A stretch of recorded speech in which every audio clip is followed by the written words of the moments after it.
estamos aqui mais uma caminhada matinal para o nosso papo psicomotor, e hoje nós vamos falar sobre os estímulos que nós recebemos no nosso mundo interno. Vamos lá?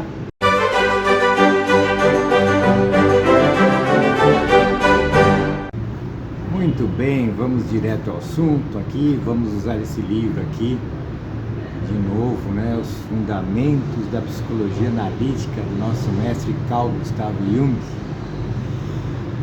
Que ele fala, em determinado momento, ele fala o seguinte: a consciência é dotada de um certo número de funções que a orienta no campo dos fatos ectopsíquicos e endopsíquicos. Ectopsíquicos se refere ao mundo externo e endopsíquicos ao mundo interno. Para usar uma linguagem que nos é mais familiar, né? Ele continua assim: a ectopsique é um sistema de relacionamento dos conteúdos da consciência com os fatos e dados originários do meio ambiente, mundo externo. Um sistema de orientação que concerne a minha manipulação dos fatos exteriores. Ele continua assim: já a endopsique, por outro lado, é o sistema de relação entre os conteúdos da consciência e os processos desenrolados no inconsciente. Poderíamos chamar aqui de mundo interno, para ficar assim didaticamente bem interessante.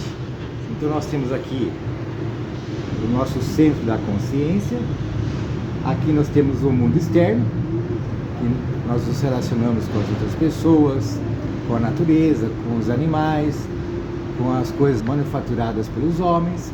E por outro lado, isso aqui está a ectopsique.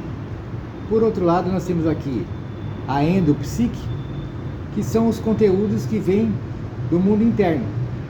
Então, esses estímulos que vêm do mundo interno, eles impactam a consciência da mesma forma que os estímulos do mundo externo impactam a mesma consciência, e a consciência elabora isso. Através de um processo cognitivo, ela faz uma síntese desses dois estímulos e cria imagens psíquicas a qual nós interpretamos o mundo. Interessante, né? Na nossa sociedade, nós, ocidental, que é mais objetiva, olha mais para fora, é mais pragmática. Então o que acontece? Quando a gente fala assim que o ego, que é o centro da consciência, ele recebe estímulos do mundo externo, a gente fala, não, tudo bem, isso aí eu entendo perfeitamente. Agora, quando a gente fala que ao mesmo tempo ele recebe estímulos do mundo interno, a gente começa a estranhar. Puxa, eu nunca pensei sobre isso. Como assim mundo interno? Será que esses estímulos do mundo interno não ajudam a compor as imagens, a minha interpretação do mundo, juntamente com os estímulos do mundo externo? Olha só que interessante, né? Então nós já falamos aqui sobre os estímulos que vêm do mundo externo e as suas funções psíquicas, que são os estímulos sensoriais, basicamente os 5 sentidos sensoriais. E as funções psíquicas nós já falamos que são aquelas: o sentimento, o pensamento, a intuição e a sensação. Então, essas funções psíquicas nós poderíamos chamar de funções objetivas, porque é através dessas funções que nós organizamos esses estímulos que vêm do mundo externo e impactam o centro da consciência, o ego. O ego-corpo, nós consideramos aí essa dupla, o ego-corpo. Vamos imaginar uma esfera que seja o ego. Essa esfera tem uma dimensão mais material, pertencente ao corpo, ao nosso corpo, vai envolver o cérebro, os órgãos físicos da percepção, os olhos, ouvidos, a língua, a pele, tudo isso, órgãos sensoriais, eles fazem parte da captação da função sensorial. Eles fazem parte do processo de captação desses estímulos na parte corporal. mas também tem uma dimensão psíquica. Então essa esfera, ela teria uma dimensão corporal, física, e uma dimensão imaterial, psíquica. Nós estamos falando do ego. Depois do ego, nós já vimos lá na nossa estrutura, né? Vale sempre bem lembrar, nós colocamos assim, a estrutura do ser humano de forma integral. Centro, self, inconsciente coletivo, inconsciente pessoal, ego e corpo. Então nós estamos falando do ego-corpo lá. Então a nossa mandala, nós temos os estímulos do mundo externo impactando o corpo-ego, e por dentro da mandala, do seu interior, também vem os estímulos que impactam o corpo-ego pelo outro lado, né? Pela outra dimensão. Então, agora hoje nós vamos falar um pouquinho sobre esses estímulos que vêm do mundo interno. Ele continua aqui, nesse livro, o Jung continua falando o seguinte: agora vamos tratar das funções endopsíquicas da consciência. Então eu vou aqui fazer uma tradução conforme o meu entendimento, que eu consegui organizar essas informações, esse detalhamento que o Jung fez, da minha maneira. Então eu vou compartilhar essa minha maneira, porque é dessa maneira que nós usamos o nosso trabalho, o nosso método psicomotor. Longe de querer ser o dono da verdade. Tudo que nós falamos, eu gosto sempre de lembrar disso, sobre o ser humano de forma integral, principalmente sobre a psique, sobre a alma humana, essa grandiosa e misteriosa alma humana. O Jung nos alerta que ele fala assim, como se fosse. Não é assim, porque a gente conhece muito pouco, a gente conhece só a pontinha do iceberg. Então, de tudo que o Jung falou, eu reelaborei e, de uma forma didática, eu vou repassar, compartilhar com vocês agora, tá bom? Então vamos lá. Então, nós temos aqui o ego-corpo. Tem os estímulos sensoriais, que são captados pelos órgãos físicos e pelas funções objetivas de captação desses estímulos externos. Por outro lado, aqui, pela parte interna, do mundo interno, que tem tudo aquilo que eu falei, o centro, né? O inconsciente coletivo, o self, inconsciente pessoal, daí chegou no ego-corpo. Tudo que vem daqui, ela vai impactar o ego. Aqui nós temos as funções da consciência, funções objetivas. Desse lado nós também temos as funções da consciência, que seriam as funções subjetivas da consciência. Eu entendo que são similares a funções objetivas, então também ela tem aquelas 4 funções, pensamento, sentimento, intuição e sensação, só que é da dimensão psíquica.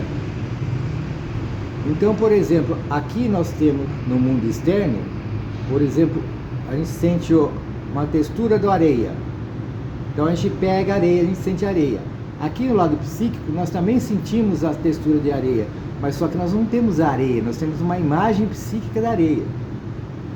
Então as funções psíquicas subjetivas são as mesmas funções das funções psíquicas da consciência objetiva, só que diferenciadas pelo campo que ela trabalha aqui, né? Uma com o mundo externo, objetivo, concreto, mais concreto, e aqui o mundo subjetivo, mais imaterial, psíquico. Então, vamos lá, retomando, nós temos o ego e as funções psíquicas subjetivas. Então, através dos estímulos e dessas funções, e todos essa energia, esses estímulos vêm e são elaborados pelo corpo ego, um processo cognitivo ali que nós vamos formar as nossas imagens psíquicas, e através disso nós vamos interpretar o mundo, nós vamos interagir no mundo externo, interno, e assim vai. Muito bem. O Jung destaca aqui de um fator importante que participa do mundo interno nesses impulsos que atingem o ego, o corpo, que é a memória. Então, a memória também está oferecendo estímulos o tempo todo, oferecendo material. Diria assim, ela dá um suporte, né? Porque se não fosse memória, talvez a gente estaria sempre começando do zero. Mas graças à memória, nós começamos cada vez num patamar superior. A gente já apreendeu aquilo, a gente já conhece aquilo, aquele conhecimento, né? A gente já tem aquele conhecimento, a gente já conhece, a gente já não vai voltar tudo do zero, a gente vai, a partir dali, elaborando uma nova imagem psíquica através da consciência. Então, o que nós temos na memória? Nós já falamos aí, nós temos tudo aquilo que passa pela consciência, que a gente elabora e que a gente esqueceu. Não esqueceu porque nós reprimimos, nós esquecemos porque nós não ficamos com a nossa memória toda hora com tudo. Nós não lidamos com tudo. Tem coisa que vai perdendo força, porque vai perdendo atualidade, vai perdendo energia, e a gente coloca lá na memória. A hora que a gente precisa, a gente quer lembrar, a gente põe energia nela, ela puf, vem para a consciência, a gente trabalha com ela, depois ela, vamos esquecer ela de novo, ela vai lá e fica lá, como se fosse uma biblioteca, né? A nossa memória é a nossa biblioteca. Também temos todos os estímulos subliminares que estão guardados lá na memória, que também fazem parte, eles estão influenciando o ego-corpo, a consciência, na elaboração das novas imagens psíquicas. Então, a memória, nós temos pelo menos esse material esquecido, os subliminares. Nós temos a sombra da personalidade. Olha só, aqui é uma coisa interessante. Eu considero o seguinte, que a personalidade, que seria a pessoa, esse conjunto do centro da consciência, mais a persona, mais ali, mais a sombra da personalidade, mais o corpo, eles formam a personalidade. Então, muitas vezes, a personalidade eu considero como se fosse um fractal da personalidade total. A personalidade total seria o self. Em português, uma linguagem que eu denominei, que eu achei mais interessante, seria o ego, é o eu estou, porque ele é efêmero, ele é passageiro, ele lida principalmente com as coisas operacionais do dia a dia. E o self é a personalidade total. Então, o que seria o eu estou, o ego, a personalidade? Seria um fractal do eu sou. Seria um pedacinho, mas que reflete o todo. Está conectado, é um fractal do eu sou. É a personalidade. E quando nós nascemos, se nós pensarmos em termos de teleologia, de finalidade, como o Jung nos ensina, essa personalidade ela tem uma finalidade na vida da personalidade como um todo. Então, como se fosse o self, falou assim, ó, nós vamos ter algumas experiências e essas experiências você vai precisar dessa personalidade, então você vai nascer com essa personalidade. Isso o self falando com o eu estou, o eu sou falando com o eu estou, o self falando com o ego, com a personalidade. Daí a personalidade vem, só que a gente acaba, por uma série de razões, convivência com o meio, repressões e tudo mais, reprimindo parte da personalidade que fica na sombra. Então aí já é um problema, porque a nossa personalidade não está se expressando com todo o seu potencial, então fica uma coisa desarmônica, desequilibrada. Então aquela finalidade com que aquela personalidade veio, ela vai ter mais dificuldades em cumprir a sua missão, vamos chamar assim, perante o self, porque ela não está conseguindo estar habilitada. Se fosse um guerreiro, se o ego fosse um guerreiro, não estaria com todas as suas armas para enfrentar os desafios que ele vai precisar enfrentar para realizar a sua missão como personalidade total, como indivíduo de forma integral. Então, a sombra da personalidade também exerce influência sobre o ego-corpo. Ela está ali mandando seus estímulos, inclusive ela quer ser conscientizada e ela quer ser integrada, então ela vai ficar o tempo todo, estou aqui, veja bem, olha para mim. Então, a sombra da personalidade é uma coisa importante que vai estar dando estímulos o tempo todo para o ego-corpo, para a consciência. E olha só, como o ego-corpo pode não olhar para a sombra, sua própria sombra, isso vai gerar uma imagem distorcida da realidade. Por isso que é importante nós instalarmos todo o programa da personalidade. A personalidade seja inteira, seja manifestada no ego-corpo com sinceridade, com autenticidade, na sua totalidade, a personalidade da pessoa, né? Muito bem. Também tem ali na sombra, né, um monte de coisinhas, né, sugestões de baixa autoestima, né? Você já pensou o que nós temos de sugestões hipnóticas mesmo, de baixa autoestima, desde que nós nascemos? Até os nossos pais acabam num momento de raiva falando assim: você não vai ser nada na vida, você não vai ganhar dinheiro, você não se presta para nada, você é sabe, colocando a autoestima lá embaixo. Então, a gente ouve isso na televisão, na sociedade. Então a sociedade tende a mandar essas sugestões que ficam gravadas na sombra da personalidade. Então a gente incorpora aquilo na personalidade de forma indireta, porque a gente reprime também, então fica na sombra. E muitas vezes ela vem de forma inconsciente, subliminar, né, a consciência. Então ela fica ali oferecendo estímulos para o ego-corpo. Então há pessoas que não têm uma boa autoestima, ela tem uma autoestima distorcida. Então tudo isso oferece estímulos para o ego-corpo, que vai fazendo sua leitura de mundo, que vai se desenvolvendo com esse material. Nós temos ainda traumas, tem uma série de coisas aí, e também estímulos que vêm do inconsciente coletivo, que são aquelas imagens arquetípicas fortes, poderosas, que mandam estímulos, que a gente tem que lidar com isso também. Quando o ego-corpo